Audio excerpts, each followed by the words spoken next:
More protests and more repression in Chile. A nationwide stoppage has been announced for Wednesday. The Bolivian government invites the losing opposition candidate to join an international election audit. And residents of India-occupied Kashmir clash with police as far-right EU lawmakers visit the region. From the headquarters of Telesur English in Quito, Ecuador, this is From the South, and I'm Camila Escalante. Thousands of Chilean protesters are back on the streets in Santiago as the country prepares for a general strike on Wednesday.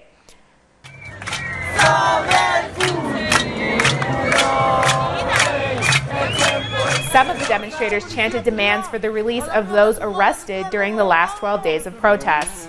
More than 3,000 so far, while others played music.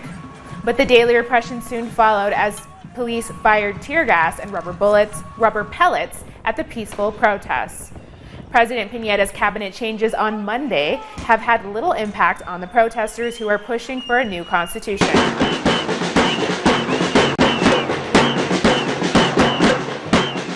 Health workers also joined the protest to demand free public health care for all.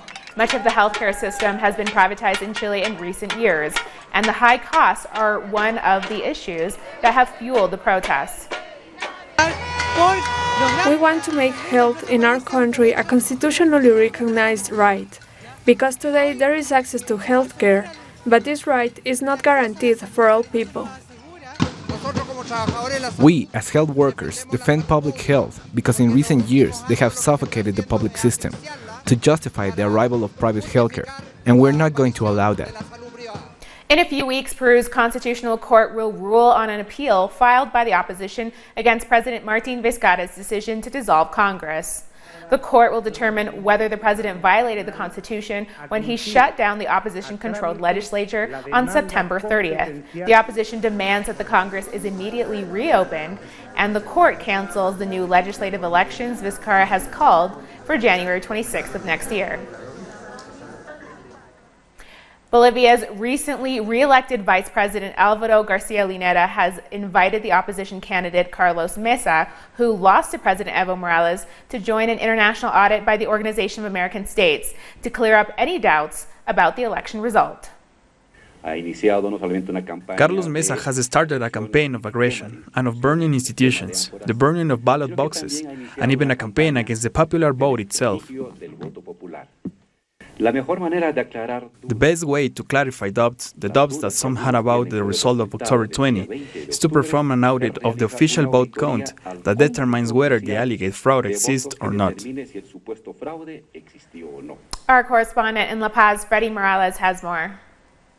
The government of President Evo Morales says it is still waiting for the opposition candidate Carlos Mesa, who came second in the elections on October the 20th, to decide if he will take part in the audit to be carried out by the Organization of American States and other countries. That audit is meant to examine alleged irregularities in the election, and especially during the count. Carlos Mesa today asked if the government would be prepared not to recognize the results published by the Electoral Authority until that audit is completed. The Minister of Communications, Manuel Canelas, replied that, of course, if the government has invited international bodies to take part in an in-depth audit of the whole election process, then naturally the government accepts that the results of such an audit will be binding. And so they will continue to wait for Carlos Mesa to agree to take part so that the audit can begin as soon as possible. We are expecting social movements to gather here shortly for a vigil in front of the House of the People, which is the seat of government, to support the president, as opposition parties are threatening to surround this whole area. The social movements that support the government are also mobilizing in other parts of the country to defend the results of the election, which showed a victory for President Morales in the first round. Argentina's president-elect Alberto Fernandez has promised to put an end to the rising level of hunger and poverty in his country, but he said it will need an effort from everybody. Fernandez was on visit to the northern province of Tucumán, where his Peronist ally Juan Manzur was being sworn in for a second term as governor. Fernandez won the presidency in Sunday's election with 48% of the vote. Vamos. We are going to face hard times because we have to guarantee all those workers' rights. And we have to give Argentina a new life within a very complex situation. A situation with high levels of debt. We are going to roll up our sleeves to ensure that not one more person goes hungry in Argentina. But it's not a president who can do that. It's not Alberto and Cristina. It's all of us together. One day after being elected president of Argentina, Alberto Fernandez met with outgoing President Mauricio Macri to discuss the transition of power. The people celebrated the victory of Alberto Fernandez as president. A feeling of hope was palpable in all streets across the country. Many describe it as an oasis of peace during a time of hunger and recession, as they look towards the end of the neoliberal rule. It's the end of 4 years of darkness. It's the end of neoliberalism. I'm very happy. I'm happy. We've been waiting for this moment for 4 years. They were killing our people, and our people answered. We took to the streets, and now we are going back to better times. After the celebrations, reality strikes back, and plans for a smooth transition of power amidst the crisis must be implemented. The road ahead for Alberto Fernandez will not be easy. On Monday, the outgoing government announced new economic measures and tightened currency controls, hoping to avoid a further collapse of the economy. We must be alert on how the transition takes place until December 10, when Fernandez takes power. We hope that rational thought stays at the forefront. We hope he will implement a model that once again values workers and national production. There is a lot to do. Voters are hoping that the political class takes on their historic role so that our children can have a better, more just, and more sovereign nation. President-elect Alberto Fernandez called his meeting with Mauricio Macri positive. This was the kickoff to a transition that will culminate on December 10. It's evident that Argentina is heading for a new era for the entire region. It's very important that Argentina change course. We hope that Fernandez can put an end to recent history and bring back production and jobs, as well as reduce hunger. Alberto Fernandez now has to face the challenge of rebuilding an Argentina that has been destroyed by neoliberalism. That is, under a deep recession and holds one of the highest rates of poverty in its history. The people have put their hopes of a better nation in his hands. Argentina's Rafael Grossi has been elected to lead the United Nations nuclear watchdog, becoming the first head from Latin America. Grossi, who is Argentina's ambassador to the International Atomic Energy Agency, will now become Director General of the organization following the death of the former head, Yukiya Amano of Japan in July. The IAEA is responsible, among other things, of monitoring the implementation of the increasingly unstable Iran nuclear deal. Iran has been decreasing its commitments under the 2015 agreement due to the U.S.'s withdrawal from the deal and following the reintroduction of sanctions on Iran by the Trump administration. We'll take a break now. Join us again in a minute.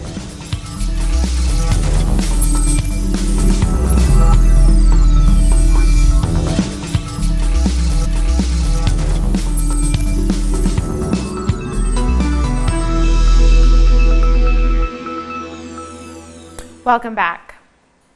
Regional elections were held in Colombia on Sunday, and the right-wing ruling party was dealt a number of humiliating defeats. The city of Bogota elected a woman as mayor for the first time ever, and a former FARC combatant was elected mayor of a municipality in the department of Bolivar.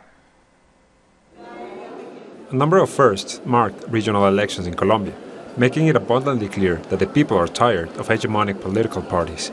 By electing a number of non-traditional candidates to office, voters rocked the very foundations of the political system.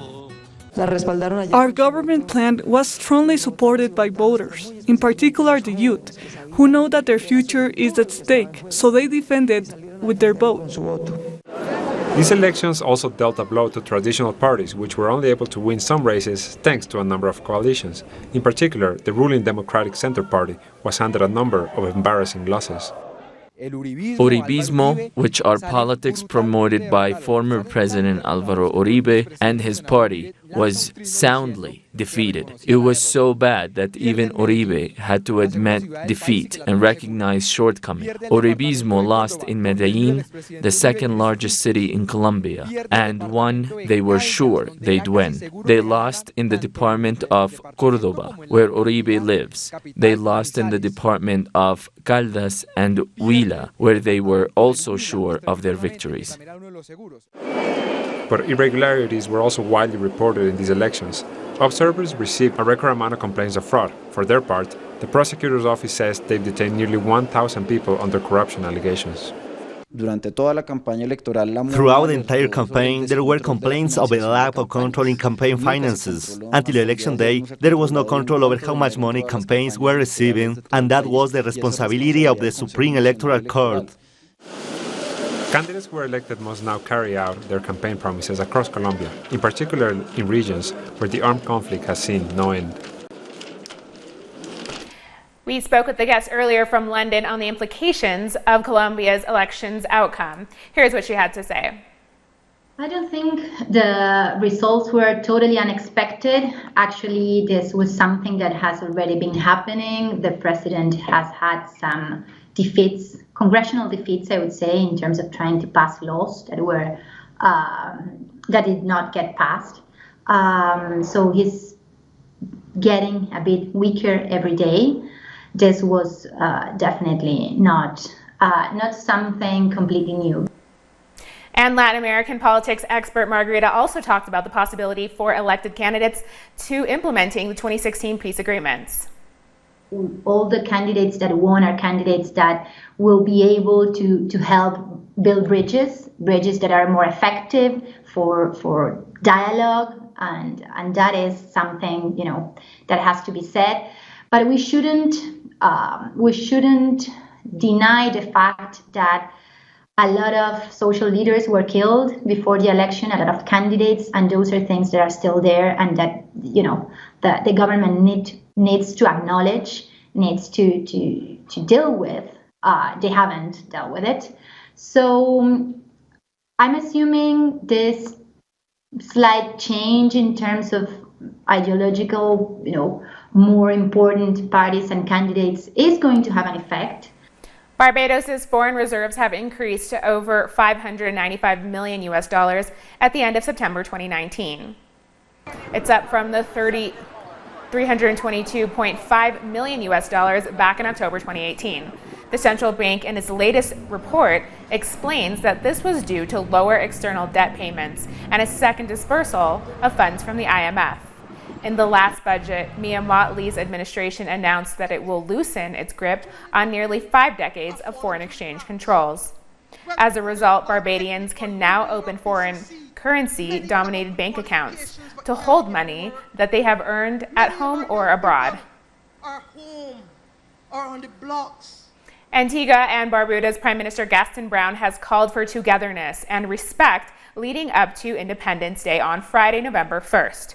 Speaking on National Heroes Day on Monday, the Prime Minister focused on the importance of unification as he pleaded with members of the public not to mobilize. To build a truly united Antigua and Barbuda. And we know that there will always be political differences. But political differences should not cause us to tear down our country. Political differences should not cause us to disrespect our independence. And I call upon those who call themselves faithful nationals to respect our country's independence. Trinidad and Tobago's National Petroleum Marketing Company, or NP, has dispelled rumors of a fuel shutdown. However, there are some service stations owned by the United Independent Petroleum Marketing Company Limited, or UNIPET, without fuel.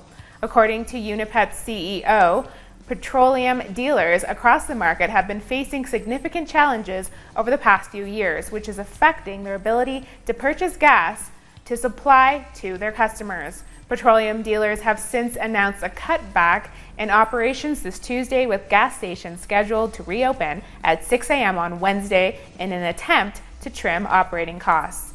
The energy providers have been calling for margins to be regularized in the liquid fuel petroleum sector to offset expenses. Guinea-Bissau's president, José Mario Vaz, has fired his entire government in a presidential decree.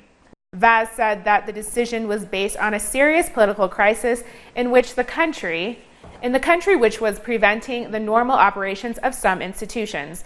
This comes barely a week after the Prime Minister denounced a coup attempt as police violently repressed an opposition protest. Reports say that one protester was killed and several others injured on Saturday during a demonstration which called for a delay to the November general elections. Rescue teams in Western Cameroon have discovered at least 42 bodies from a landslide. On Monday night, heavy rainfall caused a hill to collapse, destroying nearly a dozen homes. The Minister of Centralization and Local Development has since revealed that over $40,000 have been released to help the local community. We represent the government's solidarity with Bafoussam. I think it's useful that without delay, the government support the people here who have lost everything, so that they receive the kind of support that helps them, not to completely restart their lives, but at least deal with the present situation. We'll take a short break now. Join us again after this.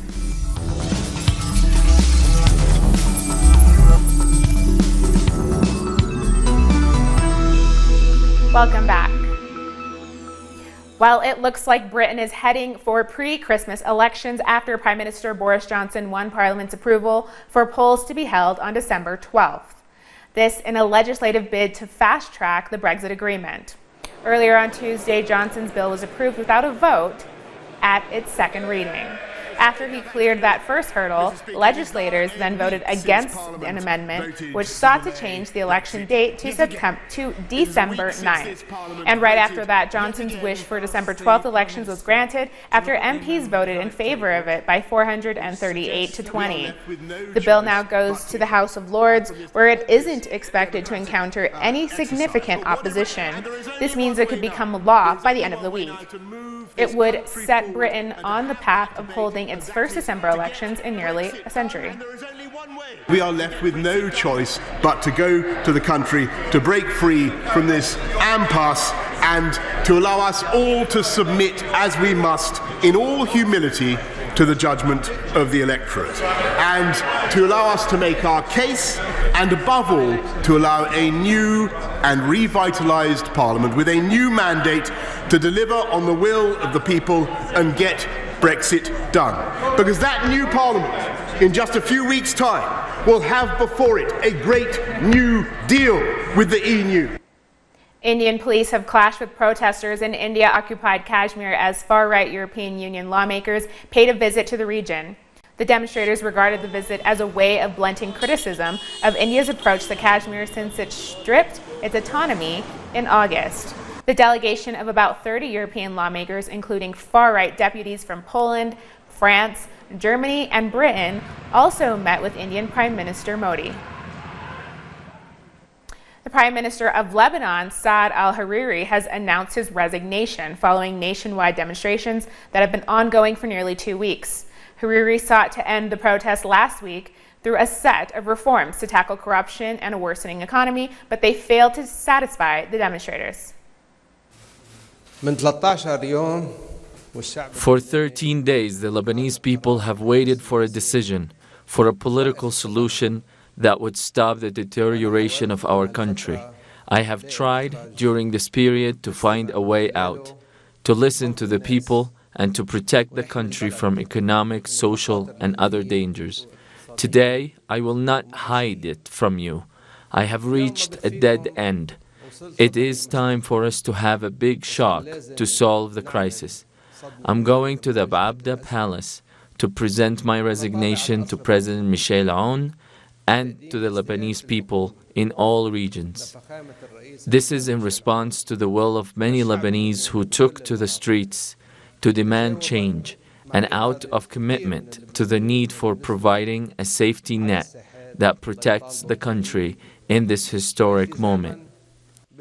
Though Lebanese protesters have welcomed Prime Minister al-Hariri's resignations, they said that they would continue to protest until all of their demands are met. Hariri's resignation is the beginning of realizing what we are working for. This is not yet enough. We surely want more than this. We want to continue with the remaining steps. I want to say that we are remaining in the square despite Hariri's resignation, because from the beginning we said all of them means all of them. We are staying in the squares until they all go down. French politicians are being blamed for a mosque attack which took place in Bayonne. On Monday, a gunman tried to set a mosque in the southern French city on fire and then seriously injured 2 people before he was later arrested. The French Muslim Council said that the attack on the mosque was a result of statements by irresponsible French politicians who have been bashing Islam and Muslims. This can lead to unbalanced people trying to harm Muslims, targeting mosques and places of worship in general. So if our politicians did a little better, I think the climate we have now will be a much more peaceful and serene one. South Africa is commemorating Pride Month, a celebration which began 30 years ago in Johannesburg. Our correspondent Matuba Maslaje profiles one of the organizers of the 1990 march. Beverly Polisa Ditsi, with your courage and vision, you have fought against discrimination and championed human rights in your home, South Africa, and around the world. It was a moment of pride for one of South Africa's bravest LGBTI activists. She is the first black African lesbian woman to address the United Nations on rights for the LGBTI community. This was her bid to get the United Nations to adopt resolutions recognizing sexual diversity, and for this she received an honorary degree from the Claremont Graduate University in the United States this year. Before that, she was instrumental in organizing South Africa's first Pride March in 1990. It was a success, and the country got its first taste of what unity in diversity could feel like. But it was all under difficult political climate. Nelson Mandela had just been released from prison. Political violence was at its peak, and the common goal for most activists at the time was ending apartheid. Bev Dittier documented the struggle for LGBTI rights in a documentary titled Simon and I. This is where she gives first-hand experience of the many struggles fought on top of being homosexual in apartheid South Africa. Her friend Simon Godi didn't live to see the fruits of his labor as an anti-apartheid activist and laying the foundation for the constitutional rights enjoyed by all in post-apartheid South Africa. In many of her interviews, Bev Dittier has expressed what it means to look back at those times. And we'd walk up and down the streets of Soweto being as flamboyant as possible to create as much confusion as possible. Because the idea was to kind of, deconstruct gender. Even though now we have the words, right? Now the words are non-binary and genderqueer, and now we have all these different words that we're using. Then all we were was just other. It's been 23 years since South Africa decriminalized homosexuality.